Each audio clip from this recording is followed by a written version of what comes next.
Welcome to Valley Newsline for the week of December 31st, 2006. Hello, I'm your host, Ron Whitlock.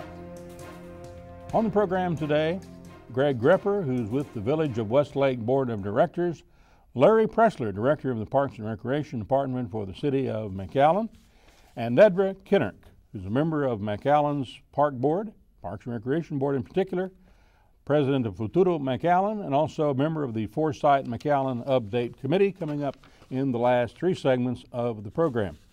First of all, I'm going to go with Greg and Larry, who are going to tell us about this headline in the McAllen Monitor called McAllen Oaks Face the Axe. Now, if you want to go to their website and read the story that's going to be featured in this program today, go to their Wednesday, December 20th McAllen Monitor for this particular story, because it's quite interesting. It's what we're going to be talking about and discussing on the program, and that is preservation of wildlife and wildlife habitats in Rio Grande Valley and green space, why that's important, why trees are important in particular. And so let's kind of open the program in talking in terms of what's going on in a North McAllen development, primarily headed up by Hidalgo County former Judge Ramon Garcia. This is his last day as being a county judge. If you're watching on News Channel 5 on December 31st, if you're watching the worldwide webcast of our program, then he's already no longer the county judge. But County Judge Ramon Garcia, involved with building a McAllen development, north side of McAllen, and 100-year-old oaks are being cut down because of that particular construction going on in the city of McAllen. How in the world could that be happening, Greg? Well, I think what's happening here is a developer is putting the interest of his development ahead of the wildscape of the city of McAllen. And it's completely opposite of what we're trying to do in the Village of Westlake's Homeowners Association. We've solicited the state of Texas and became part of the Texas Wildscapes Project. And we're using our intellect and our volunteer people to build our subdivision as a showcase for wildlife habitat. So you can do it if you want to. Tearing down these 100-year-old oaks valued at untold thousands of dollars is totally at variance with what you're trying to do, and you're working with the city of McAllen through Parks and Rec Director Larry Pressler here with us on the program. On that particular project, are the city's fathers and this elected leaders, City of McAllen, just asleep at the switch to let this kind of thing happen with these big oaks being torn down? Well, City of Fredericksburg, where you go and live and work and have been involved with through many generations, there'd be a lynching in McAllen if they were down here and this was Fredericksburg. Well, I think the city's trying to do the right thing, and as evidenced in that article you referred to, I was pleased to see city staff being alarmed that the developer couldn't do more to save those trees. But I think, unfortunately, the City Commission has to set their ordinances in a way that are enforceable, and right now it's they don't have as strong ordinances as perhaps they could have. But the environment, the climate that the city creates and is willing to help people with is there, and I think these developers could have taken advantage of it just like the Village of Westlakes did. We're working cooperatively on a project with the city right now on the Benson Avenue widening to save a bunch of trees and preserve a lot of natural habitat, and the city's bending over backwards to help us on that project, and I'm sure they would have helped these people had they Larry's asked. your liaison on that working relationship. Larry, has these developers come to you and visit with you about trying to do something to ameliorate this problem of anticipating, planning to take down and destroy these 100-year-old oaks? Well, actually, back in during the summer, City Planner Julie Rankin and I met with the county judge and talked about his development. Yes, that's right. We offered as many options as we possibly could. The city, we've done a little bit of tree transplanting, and of course the city does a lot of tree planting. I'll reference the 2nd Street and the 2nd Street Hike and Bike Trail and Bicentennial Hike and Bike Trail. We planted over 1,300 trees along there. But there's no way for you to transplant a 50 to 100-year-old live oak. Well, right or wrong? This is a new day. I see big giant trees going down the expressway, and I'm going, how do they do that? 3 years ago on Easter, we transplanted 10 trees from over there where the new convention center is going in, And then we also transplanted the 52 pecan trees, you know, just not too far from here at the A&M Experiment Center, those pecan trees that were right along the expressway. We transplanted all of those. With our experience with that, we went to the developer and we showed them how we've done it. There's a developer in town right now that would like to. When you say in town, you're talking about McAllen. In McAllen, that would like to transplant those trees. These trees? These trees. So this may be worked out. It costs money. It's yeah, very sure. expensive to transplant those large trees. Wow. So, you know, there has to be an incentive for wanting to do it other than just the incentive of it's a good thing to do. So the city of McAllen could, out of its coffers, pay for these trees to be transplanted in concert with the developer if there were teeth in some ordinance to force the developer to work with the city to get something done. And maybe that's where you come in, Greg. Well, I think that's exactly right. If you don't have the attitude to want to do it, then you have to have an ordinance or some incentive in the ordinance to cause those developers to take that step. I think the city, we're fortunate in that we had an attitude that wanted to preserve the wildscape and the bird life and that sort of thing, and found the city very cooperative. But we didn't need an ordinance to force us to do it because we had the motivation to do it. But where a developer lacks the motivation, the only thing you can do is get a good carrot and a stick behind that carrot to make sure it gets done. Apparently, from documents that have been provided to this reporter in preparation for this program by Nedra Knirk, the city of McAllen has philosophically and by vote of the council taken a direction to start moving toward having more of a preservation of wildlife habitat and green space in the city. It's just kind of maybe behind as it relates to the sophistication of that element in Fredericksburg in particular. Well, it's a lot like saying, you know, Is that right? to throw away our society and focus on the children. And this is kind of one of those situations where it's probably too late for these large trees, but the city commission just passed an ordinance for landscaping in McAllen. It's got a lot of teeth in it. It really broadens the amount of landscaping and vegetation that people will be planting at their developments. Greg, are you willing to accept that as gospel, that these trees are going to be cut down? Are you willing to accept that? No, well, I don't like the fact that they're cut down, but I think it's too late now. I think my counterpart at the city is right. We need going forward for future developments. I think the ordinance will protect it, but I don't know what can save those trees right now except a public outcry that says enough is enough. We may not be shopping at Lowe's if they don't do something to save the trees. That's a new wrinkle in the discussion of what impact could it have on the new Lowe's development, the new Lowe's commercial business coming into the city of Palm City, McAllen, and the trees are being obviously cut down in anticipation of their going into business. What do you think, Greg? Well, are you going to shop at Lowe's or not shop at Lowe's because they're cutting down trees you think ought to remain? I think I'll make some decisions based on that, depending on what happens to these two trees. If they just ignore the public outcry or the wishes of the city to try to save those trees, then there are a lot of other places to shop in McAllen. Joining us on the set now, Nedra Knirk, who's a member of Futura McAllen, Parks and Recreation Board, and Foresight McAllen Update Committee. Nedra, thank you for joining us on the program. Up with Larry Pressler, City Parks and Recreation Director for the City of McAllen. Ballot Newsline recently covered South Texas Urban Forestry Chief Paul Johnson's seminar, where we learned why trees are so important to our quality of life in Texas.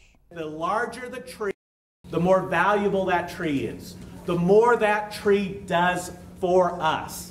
And so therefore, we need to start taking better care of our larger trees, and we need to protect them. When somebody wants to come in and develop a piece of property that has existing trees on it, we need to be able to have a little bit of say in what they're doing. We need to plant more trees.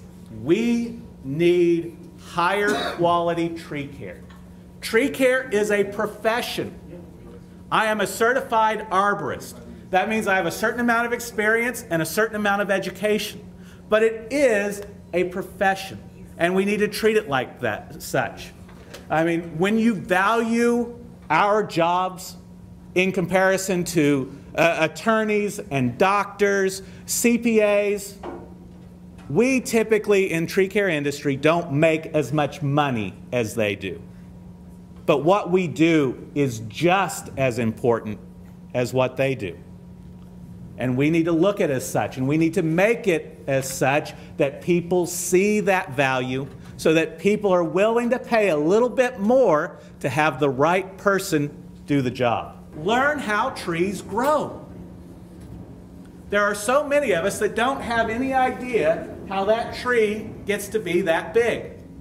This is a tree at the Extension Center in Weslaco. The diameter at 4.5 feet of the trunk is 49 inches. It's over 4 feet in diameter. It's about 52 feet tall, and it has an average spread of about 85 feet. Longwise there, it's close to 97 feet. This is a nice, big, beautiful oak tree here in the valley. What is that tree worth? Well, in 1991, Walt Disney decided they needed a tree almost exactly that size at one of their resorts in Florida. And so they bought and transplanted 12 miles a tree that size. They spent approximately $1 million to do that. Why are trees important? They do a lot of great things for us. They cool us off. They increase our property value. They're a home for wildlife, and ecotourism is very important here. We just have the aesthetics. It's nicer in an area that has trees. After hearing what you just heard, we became convinced of the importance of trees, not only to you and I, but the entire area, South Texas and regional South Texas and northern Mexico. When trees began dying on our own property, and we began looking at how we can save them, and if not save them, replace them. Why is that so important, Larry, to take care of our trees, like during the drought that we seem to be currently involved with all the time, watering trees? What do we do during this time of the year in particular to take care of the trees? They have to be watered year round, right? Well, that's lots of questions. You bet. Nature takes care of the trees, and nature has for millennia before us, and will take care of the trees after us. It's our responsibility while we're here, though, to preserve that part of nature. There's a lot of things about trees that everybody just kind of passes off. Yeah, they convert carbon dioxide to oxygen. They shield the wind. A tree on the west side of the house can lower your temperature, 7, 10, 12 degrees. That equates to dollars less air conditioning. Keeps the UV rays from giving you skin cancer. And trees make you feel good. Absolutely. Trees create habitat for wildlife. They shade you when you're outside. It cools your car. It cools the pavement. There's just a lot of reasons to protect trees, and the city of McAllen has recognized that for many, many years. And maybe we can't protect all the trees, but we've gone back in areas that the city has developed and done a pretty effective job of planting trees of many different varieties, so we can benefit from those assets that the trees bring us. Now, Deborah, as a political advocate of change, by and large, that's as you're known throughout the city of McAllen. Change and preservation. Change and preservation, and getting things done when necessary. You do get things done by virtue of your pointing out the error ways of political leaders and so forth. You're good at that. So, what's your reaction to the fact that these 100-year-old oak trees being torn down for a Lowe's development in North McAllen, and apparently nothing on the books of City Hall in the city to really preclude that from taking place? The legacy we leave for our kids is that we don't give a damn about whether trees are here or not. We don't care. I'll try to not be quite so blunt. No, that's fine. We had some consultants here a couple of years back that even said that it slows traffic down if you have a tree-lined street. You don't tend to drive as fast, and they had the research to back it up. That's one thing. We know that it does a lot if you have storm runoff. If you have everything paved over and no trees, it exacerbates the problem. Flood control. And then we have to pay, the citizens of McAllen have to pay for that after the fact, trying to correct those problems. And we've had a lot of city where a tree we've had a lot of flooding problems. Is that true, Larry? How does that work? Well, tree holds soil together. Tree soaks up moisture. Uses the moisture to stay alive. Uses it to grow, stay alive. But the biggest many thing, of them, hundreds and thousands of gallons a day. Well, that's True. right, and that can be a negative as well as a positive. And we certainly wouldn't want to paint the picture that right. Trees are wasting water.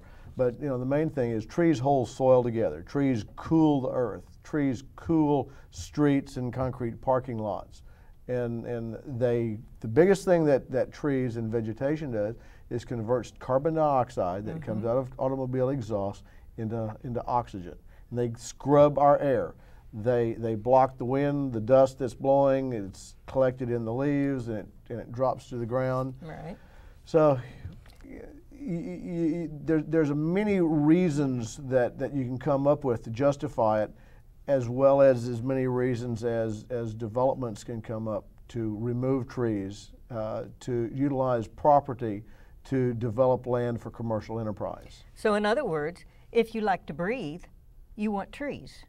And it's a well-known fact that anybody in South Texas is known, as soon as you go to a parking lot, you look around to see if there's any shade.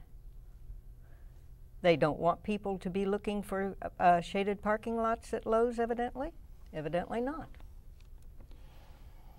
Now, Nedra, one of the things that you've been able to help affect as a policy maker on the member of the McAllen Parks and Recreation Board, working with Larry on a regular basis, is to hopefully move the city of McAllen into its proactive activities in trying to get into the business of preserving natural habitat for wildlife and green space. I'm pleased that I have attended most of the City Commission's retreats over the last year or several years, and the last two retreats especially, I think they were very proactive on taking a stance that they do want green areas preserved. They do want the beauty, the landscaping, both protected and enhanced, and they took a very strong statement on that. Now, we recently upgraded our landscaping ordinance for McAllen. To what do you attribute that? Is it part of that due to Larry's work? Oh, I think Larry's been very important on that. I think that there's been a lot of citizens groups who have let commissioners know that it is important to citizens of McAllen. And I think that we have elected some commissioners who also believe that green space is important. Now, whether we give them enough support— Any of the sitting commissioners on the council not in good stead in this issue as far as you're concerned?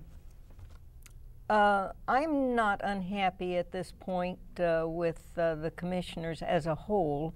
They were unanimous in their consent that they want a McAllen that is beautiful, green, that we do preserve this. And I have a letter from Marcus Barrera, who is my own commissioner, giving support to what we're trying to do on protecting and enhancing this Benson Road wildlife area. Do you intend to call your commissioner and ask him to try and strengthen the statutes to keep 100-year-old oaks from being— I have already talked with Marcus Barrera on that, and yes, we are in agreement that it is a tragedy. It's, in my opinion, he didn't say this, but I think it's criminal to cut down 50, 100-year-old trees with no regard to the fact that the city of McAllen needs these trees. We need them for a lot of reasons, and to ignore that, I'd like to see a considerable fine attached to anyone who does this. For this segment dealing with the Politiquera issue, and as this session of the Texas legislature, soon to be in session in the next few days, need to deal with toughening up the Texas election law, especially as it relates to assisting the ballots, mail-in ballots, the elderly and others, and what can be done should the local legislative delegation and senatorial delegation be planning to do something about it. Now, your group and organization, Futura McAllen, Nedra Kennert, studied and evaluated all of the ballots in the 2005 mayoral city election, City of McAllen, and what did you find out? Not quite. What we did was to evaluate the applications for write-in ballots at the last city election. Which, based on the 2003 update of the state election law, that's where those laws basically were dealing with was the actual assistance with the ballot, eligibility of assisting with that ballot, and unauthorized assistance, which all of those apparently are almost impossible to do anything about based on our conversations on camera and off camera with District Attorney Rene Guerra of Hidalgo County. I think that we need to approach the candidates, we need to approach the voters, we need to help the voters realize that they can do this voting without getting illegal assistance. They also need to know what illegal assistance is. We certainly do not want to take any chance of cutting down on legal voting. We want the elderly, the disabled to have help that they need, but we want it to be legal help.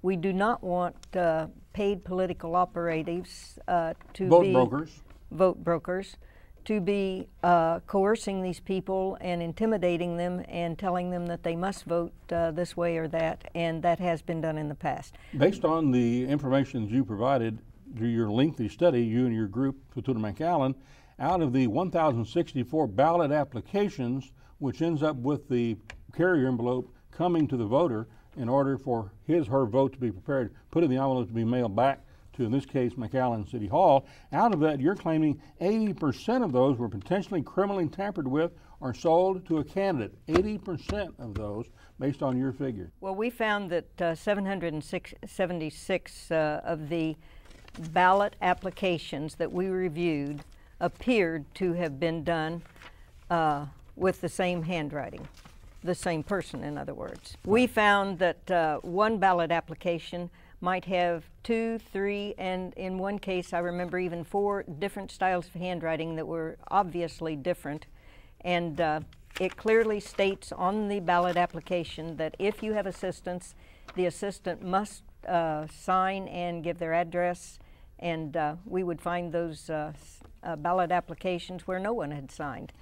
In our evaluation of the strengthened vote in 2003, dealing with assistance to voters and that sort of thing, they tell us, they being individuals who are close to what's happening and goes on with buying and selling of votes, the assister or the politiquera actually gets the ballot, puts it in the envelope, carrier envelope, in front of the voter, with the voter, then tries as best they can to take that ballot away from the voter on the premise that they're going to mail it.